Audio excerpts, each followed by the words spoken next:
नमस्कार प्यारे बच्चों, वर्चुअल क्लास में हाई स्कूल की विज्ञान की कक्षा में हम एक बार पुनः आपका स्वागत करते हैं। आपने बच्चों दशहरा त्यौहार बहुत उत्साह से मनाया होगा और आप फिर से अपनी पढ़ाई में जुट गए होंगे। इसी आशा के साथ हम आगे आज अध्ययन कर रहे हैं, जल अध्याय पर चर्चा करने जा रहे हैं।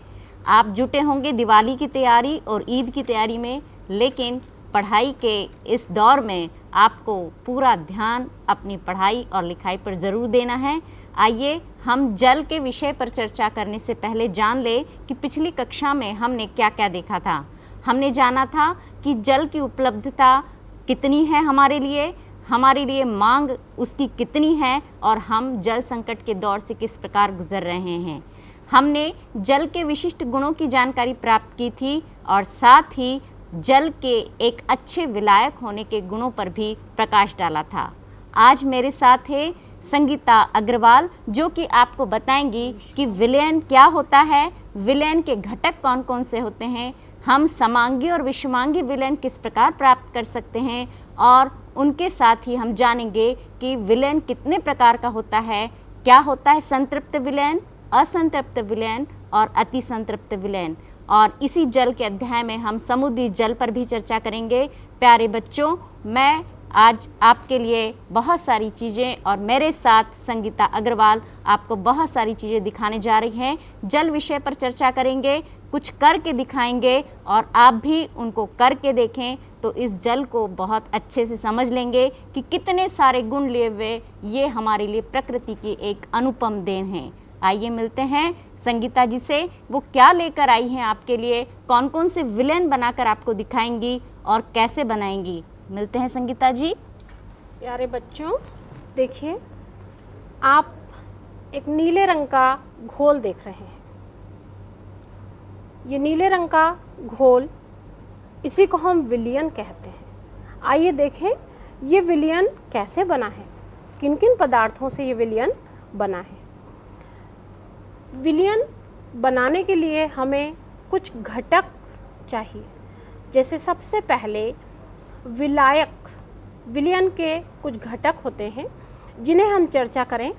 सबसे पहले विलायक यानी वह पदार्थ जिसमें कोई दूसरा पदार्थ घोला जाना है। ये आप जल देख रहे हैं, ये विलायक है। विलायक यानी जिसमें हम कोई पदार्थ घोल रहे हैं। इसमें हम थोड़ा सा नमक डालें। देखिए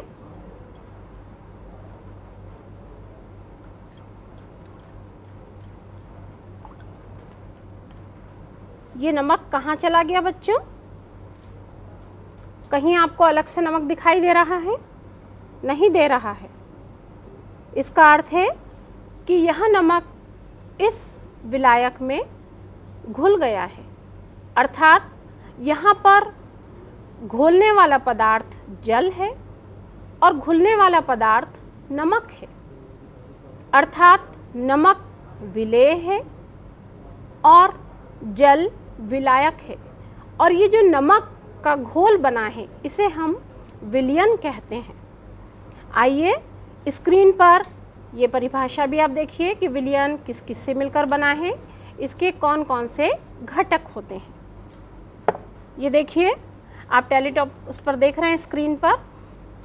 विलयन के 3 घटक होते हैं, विलेय, विलायक, विलेय एवं विलायक। ये 2 घटक हैं और इन दोनों से मिलकर बना है विलयन। विलयन को बनाने वाले पदार्थ विलयन के घटक कहलाते हैं। विलेय कौन सा घटक है? विलेय वह पदार्थ है जो बहुत थोड़ी मात्रा में उपस्थित होता है। यानी जैसे हमने अभी आपने देखा जल में नमक घोला, यहाँ नमक विलेय है। विलायक वह घटक है जो अधिक मात्रा में उपस्थित होता है, अर्थात जल अधिक मात्रा में उपस्थित है, इसलिए यह क्या कहलाएगा? उसका विलायक कहलाएगा। अब विलयन किसे कहते हैं? आइए देखें स्क्रीन पर दूसरी एक परिभाषा।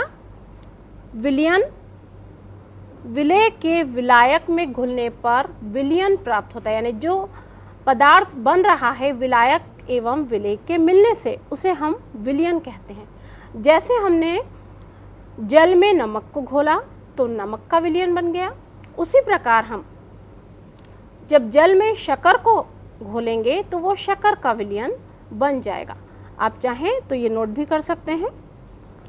यानी इस प्रकार बच्चों हमने ये देखा कि जब विलयन बनाना होता है तो हमें दो पदार्थ चाहिए। एक तो वह पदार्थ जो किसी पदार्थ को घोलेगा यानी विलायक, जिसे हम इंग्लिश में कहते हैं सॉल्वेंट।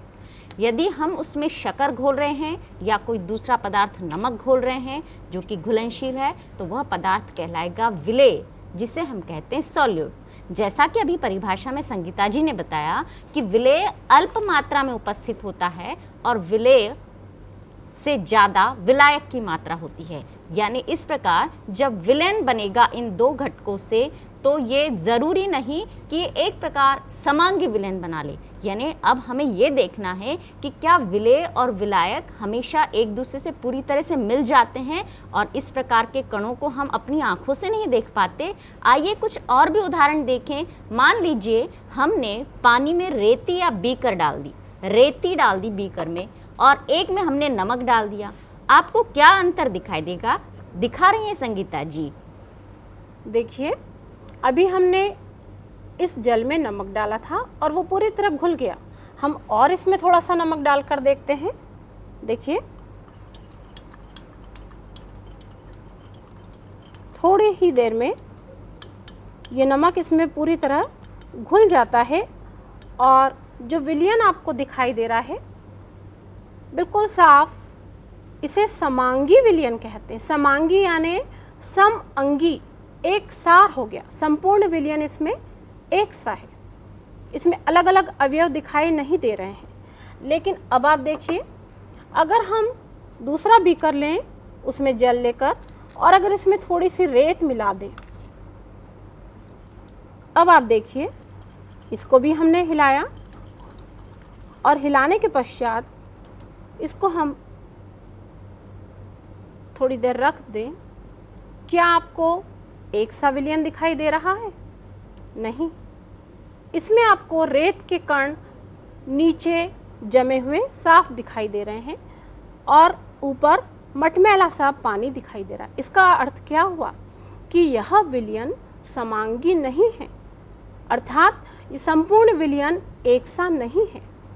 इस विलयन को हम विषमांगी विलयन कहते हैं। इस प्रकार विलयन दो प्रकार के होते हैं, एक समांगी और दूसरा विषमांगी। यानी बच्चों अभी हमने विलयन के प्रकार जाने, समांगी और विषमांगी। समांगी विलयन हमें किससे कहा? देखा कि जब विलेय और विलायक के कण बिल्कुल आपको अपनी आंखों से अलग अलग दिखाई नहीं दिए।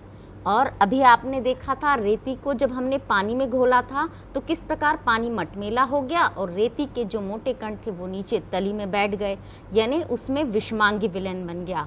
एक विलयन समांगी जिसको हम अंग्रेजी में कहते हैं होमोजीनस और दूसरा होता है हेट्रोजीनस जिसे हम कहते हैं विषमांगी।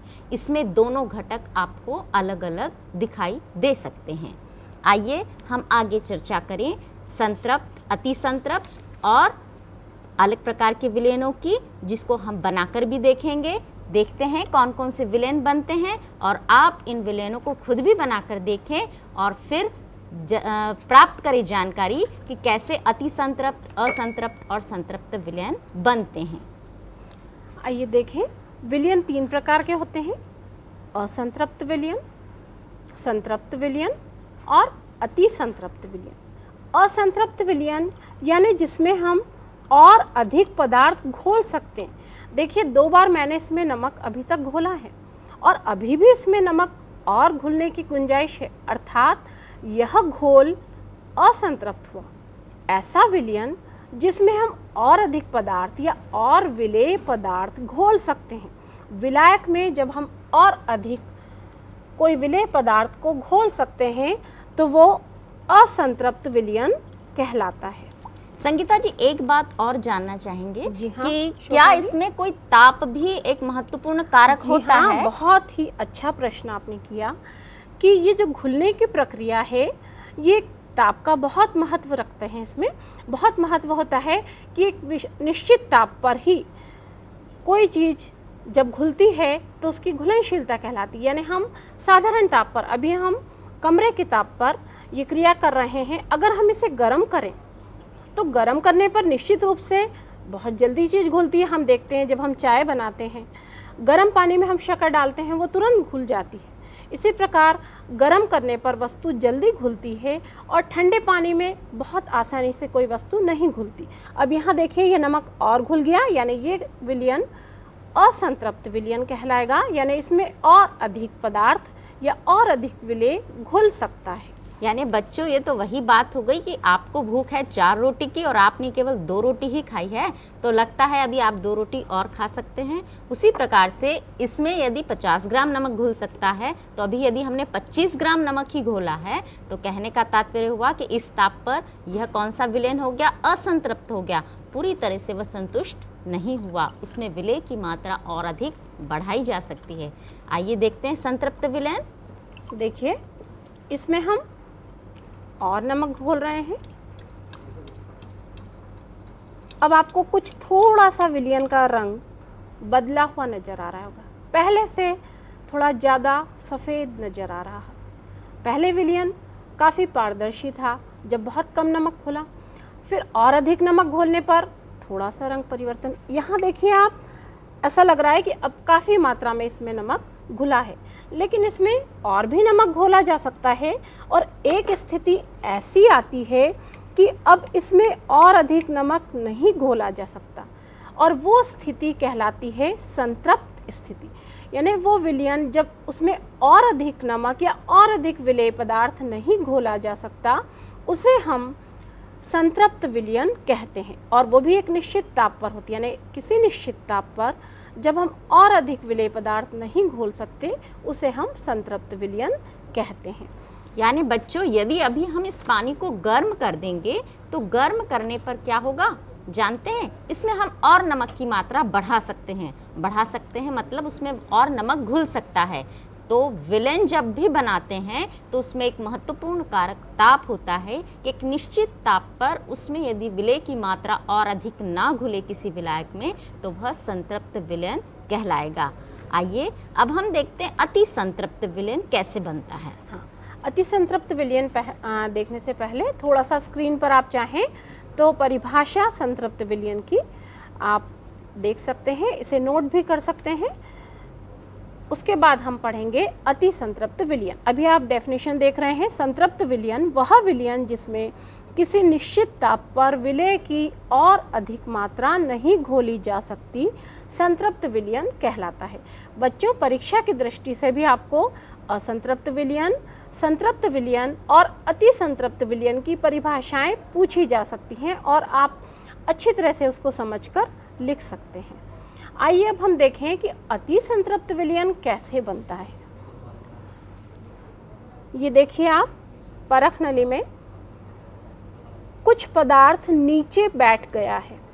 आपको विलयन इसमें दिखाई दे रहा होगा, नीचे की ओर कुछ सफ़ेद पदार्थ जमा हुआ है। संगीता जी ऐसा लग रहा है जैसे तो चाशनी है शक्कर की। बिल्कुल आपने ठीक कहा कि जब कभी हम गुलाब जामुन, तो आप सभी को बहुत पसंद होंगे, जब कभी गुलाब जामुन बनाते हैं और उसकी चाशनी बनाई जाती है, तो उसमें क्या होता है कि थोड़ी ठंडा होने के बाद में शक्कर के कुछ रवे, शक्कर के कुछ क्रिस्टल्स हमें नीचे बैठे हुए दिखाई देने लगते हैं। वो जम जाती है चाशनी जिसे कहते हैं हम, शक्कर उसमें से शक्कर के रवे नीचे बैठ जाते हैं। वो स्थिति तब आती है जब विलेय की मात्रा विलायक में ज़्यादा होती है। यानी विलायक में विलेय जब ज़्यादा मात्रा में उपस्थित हो जाता है, वो संतृप्त अवस्था से अधिक हो जाता है या उसमें और अधिक पदार्थ नहीं घोला जा सकता, तो वो इस तरह से रवे के रूप में या क्रिस्टल्स के रूप में नीचे बैठ जाता है और ये विलयन अति संतृप्त विलयन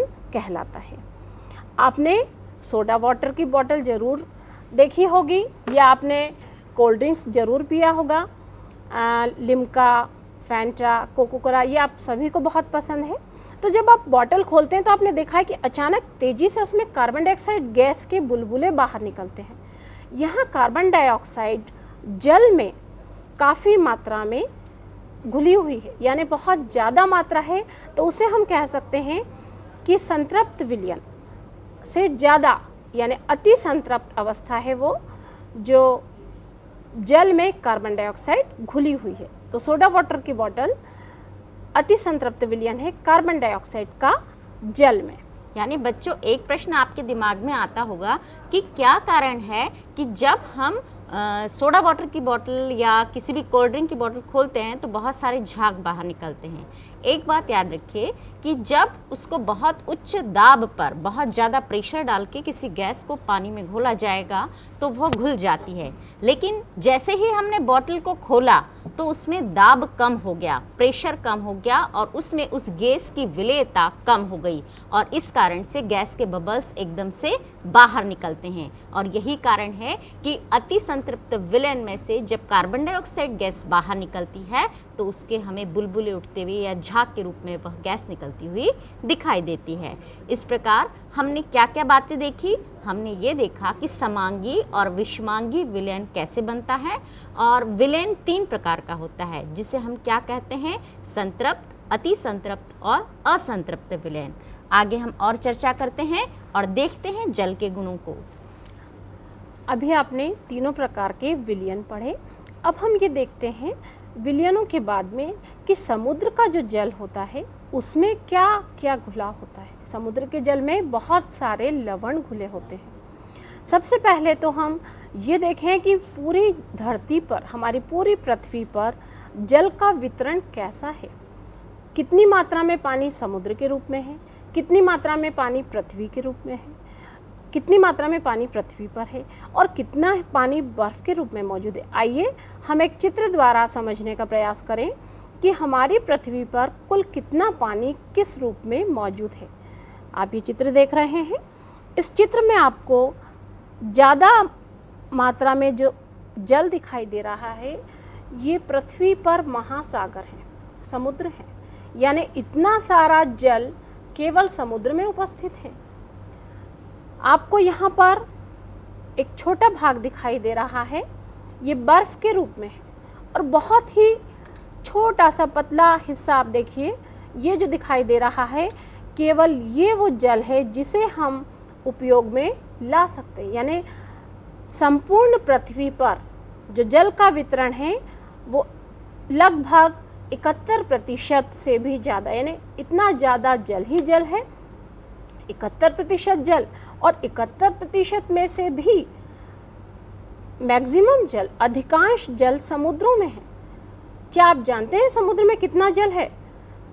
समुद्र में 97.3% यानी 100 में से 97.3 भाग तो केवल समुद्र में, बचा हुआ 2% हिस्सा पहाड़ों पर बर्फ के रूप में और इतने के बाद जो 0.7% भाग बचता है, बहुत ही कम, यानी पूरा 1% भी नहीं, वो केवल भूमिगत जल के रूप में और नदियों और मीठी झीलों के रूप में जो कि हम उपयोग में लाते हैं। इस प्रकार आपने देखा कि जल इतना जल होते हुए भी हम केवल कुछ ही जल काम में ले सकते हैं। ऐसा क्यों? ऐसा इसलिए कि समुद्र में बहुत सारे लवण घुले होते हैं और वो लवण इतने अधिक होते हैं कि वो पानी न हम पीने के काम में ले सकते हैं और न ही कृषि के काम में। क्योंकि आपने देखा है कि कृषि में अगर हम बहुत ज़्यादा लवण युक्त पानी डालते हैं तो उससे पौधा मर सकता है, मुरझा जाता है। आप घर पर एक प्रयोग भी कर सकते हैं। 2 गमले लीजिए, एक गमले में रोज़ सादा पानी डालिए और एक गमले में, चूँकि आप समुद्र का पानी तो नहीं ला सकते, लेकिन नमकीन पानी या खारा पानी बनाकर डालिए। कुछ दिनों में आप क्या देखते हैं कि जो सादे पानी के पौधे हैं वो तो जीवित रहता है, लेकिन जिस पौधे में हम लगातार नमकीन पानी या खारा पानी डाल रहे हैं वो पौधा मुरझाने लगता है। इस प्रकार ये हम समझ सकते हैं कि सादा पानी कृषि में उपयोगी है, लेकिन समुद्री पानी लवण के कारण कृषि के लिए भी उपयोग में नहीं लाया जा सकता। आइए हम देखें कि समुद्र में कितने ज़्यादा लवण, कौन कौन से लवण घुले होते हैं, कितनी मात्रा में समुद्र में लवण होते हैं। आइए, समुद्र में लवण बहुत सारे होते हैं। कुछ उनमें से सबसे ज़्यादा जो नमक हम इस्तेमाल करते हैं सोडियम क्लोराइड। ये नमक आप देख रहे हैं, ये क्या है? Sodium chloride. सोडियम क्लोराइड जो साधारण नमक हम खाते हैं सबसे ज़्यादा पाया जाता है। इसके अलावा potassium bromide, potassium iodide, magnesium के लवण, उसमें सल्फेट भी हो सकते हैं, क्लोराइड भी हो सकते हैं, ब्रोमाइड भी हो सकते हैं और आयोडाइड भी हो सकते हैं। तो इस प्रकार हमने देखा कि समुद्र में इतने सारे लवण पाए जाते हैं, पोटेशियम के, सोडियम के, मैग्नीशियम के, कैल्शियम के, स्ट्रोंशियम के। यानी बच्चों अभी हमने ये देखा कि हमारे पास पानी की उपलब्धता कितनी कम है जो हमारे लिए उपयोगी है। पृथ्वी पर जल ही जल है, लेकिन फिर भी हम जल संकट से गुजर रहे हैं। तो ये समुद्री जल हमारे लिए उपयोगी क्यों नहीं है? जैसा संगीता जी ने बताया, उसमें बहुत सारे लवण घुले हुए हैं और उसमें महत्वपूर्ण लवण जिसकी आप जानकारी रखते ही हैं, साधारण नमक, जिसे आप दैनिक जीवन में बहुत ज़्यादा उपयोग में लाते हैं। और ये लवण हमारे लिए किस प्रकार तैयार होते हैं, कैसे हमारे लिए उपयोगी हैं, हमारे शरीर के लिए क्यों आवश्यक है, यदि लवण हम नहीं लें तो हमारे शरीर में कैसी दिक्कतें हो जाएंगी, और ये समुद्री जल से हम लवण किस प्रकार प्राप्त कर सकते हैं। आइए हम चर्चा करते हैं और विस्तार से संगीता जी से समुद्री जलीय जीवन के बारे में। जी हाँ, आप थोड़ा सा समुद्र में कौन कौन से लवण उपस्थित हैं आप चाहें तो नोट कर सकते हैं। आपकी स्क्रीन पर दिखाई दे रहा है। समुद्र में बहुत से लवण, sodium chloride, potassium bromide, magnesium sulphate, calcium bicarbonate, potassium iodide आदि घुले रहते हैं। इसी कारण समुद्री जल खारा या नमकीन होता है। समुद्री जल में लगभग 3.5% लवण होते हैं। 3.5% लवण अर्थात 100 में से कितना भाग? 3.5 भाग। या अगर हम इसका 1 लीटर जल लें तो 1 लीटर में 35 मिलीलीटर भाग नमक का होता है। और यही कारण है कि ये जल उपयोग में नहीं लाया जा सकता। जो जल हम पीते हैं उसमें भी घुला होता है खनिज लवण, लेकिन उसमें मात्रा बहुत कम होती है। पोटेशियम आयोडाइड हमारे शरीर के लिए बहुत आवश्यक है। जैसा कि आप जानते हैं, पोटेशियम आयोडाइड की कमी से या आयोडीन की कमी से हमें कौन सा रोग होता है? घेंगा रोग हो जाता है या गॉइटर हो जाता है। तो पोटेशियम आयोडाइड हमें कहाँ से प्राप्त हो सकता है? हमें केवल समुद्री नमक से हमें प्राप्त हो सकता है। तो बच्चों, आपने कई बार विज्ञापन भी देखा होगा, हमेशा हमें आयोडीन युक्त नमक ही काम में लेना चाहिए, क्योंकि जहाँ आयोडीन युक्त नमक नहीं होता वहाँ उन लोगों में ये रोग बहुत ज़्यादा हो जाता है या घेंगा रोग बहुत ज़्यादा हो जाता है। तो हमेशा हमें आयोडाइज्ड साल्ट या आयोडीन युक्त नमक ही इस्तेमाल करना चाहिए। यानी बच्चों, अभी जैसा संगीता जी ने बताया कि हमें आयोडीन युक्त लवण का ही इस्तेमाल करना चाहिए, और उसका कारण भी बताया गया है कि इसकी कमी से अर्थात आयोडीन की कमी से घेंगा रोग या ग्वाइटर रोग हो जाता है। और उसकी वजह यह है कि हमारे शरीर में कुछ अंतःस्रावी ग्रंथियां होती है और उसमें एक होती है थायराइड। थायराइड से निकलने वाला थायरोक्सिन हार्मोन कुछ वृद्धि को नियंत्रित करता है और उसी की क्रियाशीलता को प्रभावित करती है आयोडीन की कमी, और इसीलिए आयोडीन युक्त नमक खाने से ग्वाइटर या घेंगा रोग नहीं होता। आइए हम और चर्चा करते हैं समुद्री जल के बारे में। देखिए, आज आप स्क्रीन पर देखिए, कुछ आपको समुद्री जीवों के चित्र दिखाए जा रहे हैं। ये देखिए आप, समुद्री घोड़ा, यहाँ आप स्टारफिश देख रहे हैं, सी एनिमल, स्टिंगरे और स्क्विड, ये विभिन्न प्रकार के जीव जंतु आप देख रहे हैं। इनके अलावा और भी जीव जंतु देखिए, ये ब्रिटल स्टार, कोरल्स, फिश,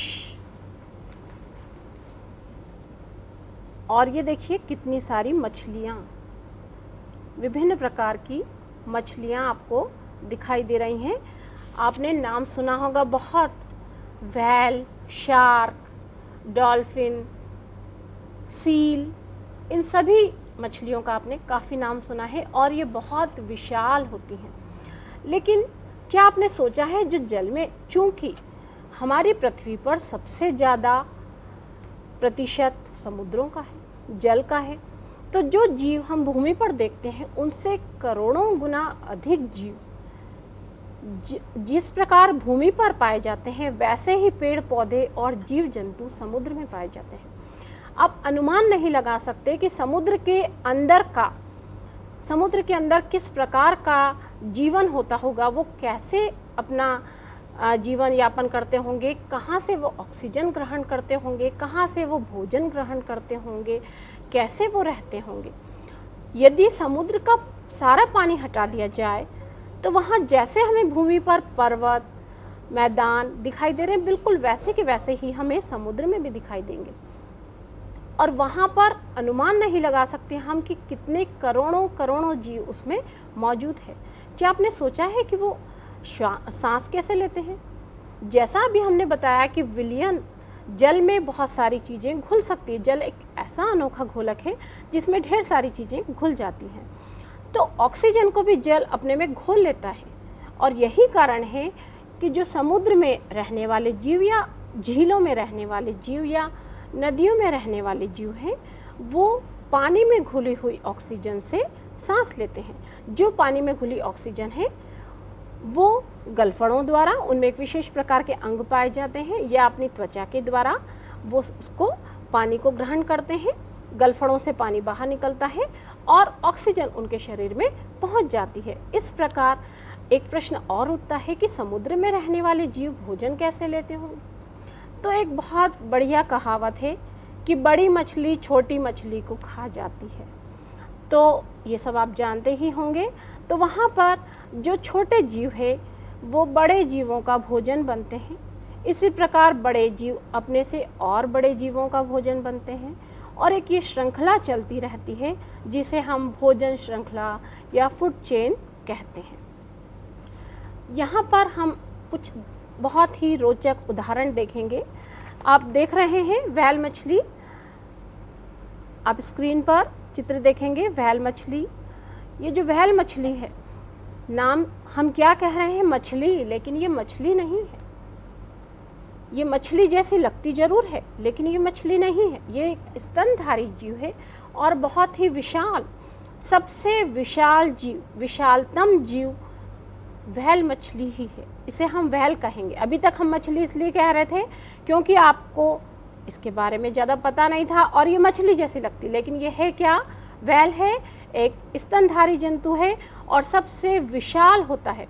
इसकी विशालता का अंदाज हम इस बात से लगा सकते हैं कि इसके शरीर के एक कोने में बड़े से बड़ा हाथी बैठ सकता है, खड़ा हो सकता है, यानी इतना बड़ा, हाथी से भी कई गुने ज़्यादा बड़ा ये जंतु होता है। कितना रोचक तथ्य बच्चों कि हम व्हेल के बारे में जो जानकारी नहीं रखते वह संगीता जी ने बताई कि उसके शरीर के एक छोटे से हिस्से पर हाथी बैठ सकता है।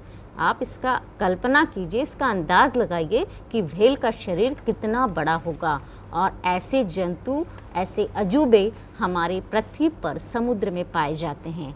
आइए कुछ और रोचक तथ्यों को भी जानें। देखिए, आप स्क्रीन पर आपने एक नाम सुना होगा फिश का, जेलीफिश।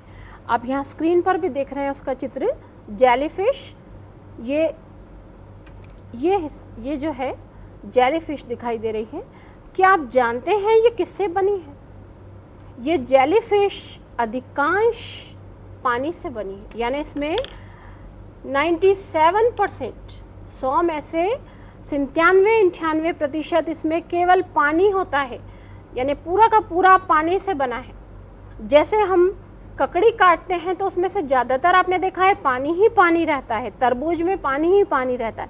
तो जिस प्रकार वनस्पतियों में पानी ज़्यादा कुछ वनस्पतियों में पाया जाता है, वैसे ही इस जेलीफिश में 97-98% केवल पानी ही पाया जाता है, जो कि उसे समुद्र में रहने के लिए उपयुक्त मानी जाती है। वो तो ऐसे ही जंतु समुद्र में रह सकते हैं जो कि अपने आप को समुद्री जल के अनुकूल बना लेते हैं। अगर हम मीठे जल की या झीलों की कुछ मछलियों को समुद्र में डाल देंगे या समुद्र के कुछ जंतुओं को झीलों में डाल देंगे मीठे जल की, तो क्या होगा? आप जानते हैं क्या होगा? वो मर जाएंगी, क्योंकि उनका जीवन उस चीज़ के लिए अनुकूल नहीं है। इसी प्रकार हम यहाँ पर एक और मछली देख रहे हैं, सर्प मीन। यहाँ आप स्क्रीन पर देखिए, सर्प मीन आपको दिखाई दे रही है। इसका नाम जैसा कि दिखाई दे रहा है, ये दिखने में भी सर्प जैसा दिख रहा है, ये बिल्कुल नहीं लग रहा है कि मछली है, लेकिन ये क्या है? एक मछली है और रहती है समुद्र में, लेकिन इसका नाम है सर्प मीन। एक और चित्र देखिए आप, यह है ऑक्टोपस।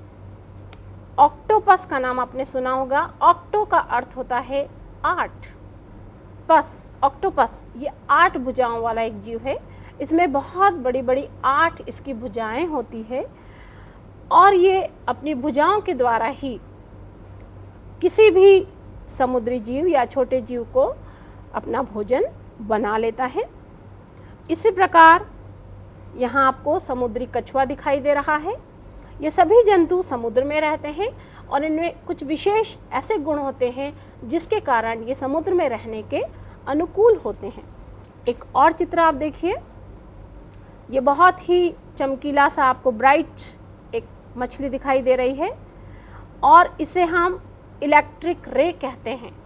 इसमें से प्रकाश निकलता है। क्या आप जानते हैं समुद्र में बहुत अधिक गहराई पर जहाँ प्रकाश नहीं है, तो वहाँ जंतु कैसे अपना भोजन तलाशते, वहाँ वो कैसे जीवित रहते?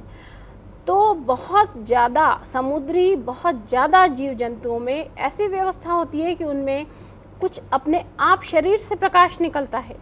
शरीर से प्रकाश निकलता है, उनके कुछ ऐसे विशेष अंग होते हैं जहाँ से प्रकाश निकलता है और वो उस प्रकाश की सहायता से, जैसे हम टॉर्च जला के कोई चीज़ ढूंढते हैं, वो उस प्रकाश की सहायता से अपना भोजन भी ग्रहण करते हैं और अपनी रक्षा भी करते हैं।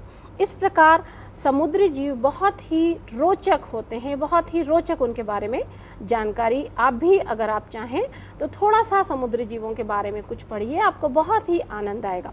आप एक और चीज़ देखिए, यहाँ समुद्री घोड़ा, ये समुद्री घोड़ा आपको दिखाई दे रहा है, सी हॉर्स। नाम तो इसका घोड़ा है, लेकिन ये एक मछली है। ये समुद्री घोड़ा या समुद्री मछली, इसकी एक बहुत रोचक विशेषता है। इसकी विशेषता ये है कि यहाँ पर नर बच्चे को जन्म देते हैं। क्या ये संभव है? क्या एक नर बच्चे को जन्म दे सकता है? नहीं, लेकिन ऐसा ही लगता है।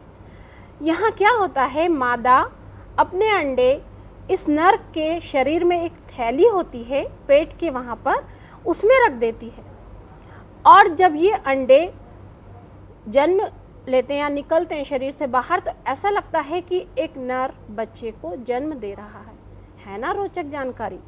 यहाँ आपको एक सितारे के समान रचना दिखाई दे रही है और इसे हम स्टारफिश कहते हैं। स्टारफिश, बिल्कुल सितारे के समान रचना दिखाई दे रही है आपको, ये स्टारफिश कहलाती है और इसमें एक हिस्सा इसका मुख और पीछे इसका गुदा वाला भाग होता है और इसमें 5 भुजाएं थी। शरीर में इसके और अंग नहीं होते और इसमें कैल्शियम कार्बोनेट के ये स्केलेटन या इसका कंकाल बना होता है।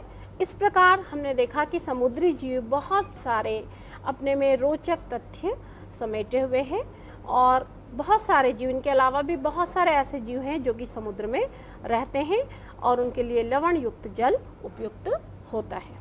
यानी अभी हमने संगीता जी से कितनी रोचक बातें जानी है ना बच्चों। समुद्री जीवन कैसे होता है, यदि समुद्र का सारा पानी हटा दिया जाए तो वहाँ पर क्या हो जाएगा। वैसे ही हमें पहाड़ दिखाई देंगे, वैसे ही ऊबड़ खाबड़ ज़मीन दिखाई देगी और इसमें रहने वाले जीव जंतु, जैसे हमने चर्चा की व्हेल के बारे में, कितना विशालकाय शरीर है उसका। जेलीफिश की चर्चा की, कितने प्रतिशत पानी से बनी हुई है, कितना ज़्यादा पानी है उसमें। हमने बात की ऑक्टोपस की, कितनी 8 भुजाएं हैं और उन 8 भुजाओं के सहारे वो किस प्रकार शिकार को पकड़ता है और अपना भोजन प्राप्त करता है। हमने चर्चा की सी हॉर्स की, सी हॉर्स के एक रोचक तथ्य की कि हमें महसूस हुआ कि नर ने ही किसी अंडे को जन्म दिया या निकला उसमें से, लेकिन कैसे संभव हुआ इसकी विस्तार से जानकारी अभी संगीता जी ने बताई। और भी देखते हैं वो आज क्या क्या आपके लिए रोचक तथ्य लेकर आई है। इस जल के अध्याय को जिसको आपको पढ़ने में ऐसा लग रहा होगा कि ये समुद्री जल क्या है, हम इसके बारे में क्या जानकारी प्राप्त करें, आपको बहुत इंटरेस्टिंग बनाकर, बहुत रोचक बनाकर प्रस्तुत किया है संगीता जी ने। और देखते हैं, चर्चा करते हैं कि परीक्षा में और उपयोगी कौन कौन से प्रश्न हो सकते हैं, आप कैसे इसकी तैयारी करें, बातें करते हैं। जी हाँ, परीक्षा की दृष्टि से भी बहुत महत्वपूर्ण है कि किस तरह के प्रश्न पूछे जा सकते हैं। सबसे पहले तो जो विलयन हमने पढ़ा है, एक बार थोड़ा सा हम फिर से चर्चा करें, आज हमने क्या क्या पढ़ा है। विलयन में हमने संतृप्त, अति संतृप्त और असंतृप्त विलयन पढ़े। तो बच्चों, अब विलयन किसे कहते हैं और संतृप्त, अति संतृप्त और असंतृप्त विलयन क्या है, इनकी परिभाषाएं जरूर तैयार कर लें। इसके अलावा समांगी एवं विषमांगी मिश्रण विलयन किसे कहते हैं, ये भी आप जरूर याद करिए। साथ ही समुद्र में कौन कौन से लवण होते हैं और समुद्र में कौन सा लवण हमारे शरीर के लिए उपयोगी है और कौन सा अनुपयोगी है, ये भी जानकारी आपको दी गई है। तो आप उसका भी थोड़ा सा उसे भी याद कर लें। और साथ ही समुद्र में कौन कौन से जीव जंतु पाए जाते हैं, उनकी क्या विशेषताएं हैं, ये आप जरूर देख लें। और एक चीज़ और, समुद्र से ही हमें नमक प्राप्त होता है। तो नमक कैसे बनाते हैं, क्या आपने सोचा कभी नमक कैसे बनता है? जो नमक हम खाते हैं,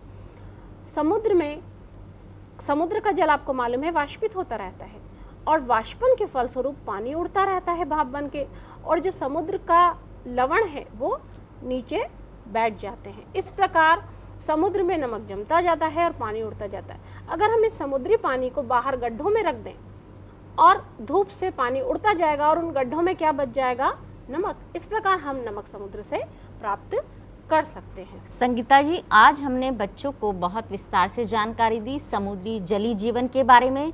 हमने ये भी करके दिखाया कि संतृप्त, अति संतृप्त और असंतृप्त विलयन किस प्रकार बनते हैं और विलयन के दो घटक विलेय और विलायक कौन कौन से होते हैं। जो अल्प मात्रा में उपस्थित है उसे हम विलेय कह रहे हैं और जो अधिक मात्रा में उपस्थित है उसे हम विलायक कह रहे हैं। इस प्रकार बच्चों, इसी अध्याय को हम आगे और निरंतर जारी रखेंगे और आगे के अध्याय में चर्चा करेंगे संक्रमित जल की। वायु प्रदूषण के बाद हम चर्चा करेंगे जल प्रदूषण की और उससे होने वाली हानियों की, और ये जल प्रदूषण हम किस प्रकार रोक सकते हैं, इस जल संकट से हम कैसे उबर सकते हैं। और इसी पर बहुत सारी रोचक सामग्री लेकर हम आपसे पुनः मिलेंगे। आज की विज्ञान की कक्षा में बस इतना ही। नमस्कार, धन्यवाद।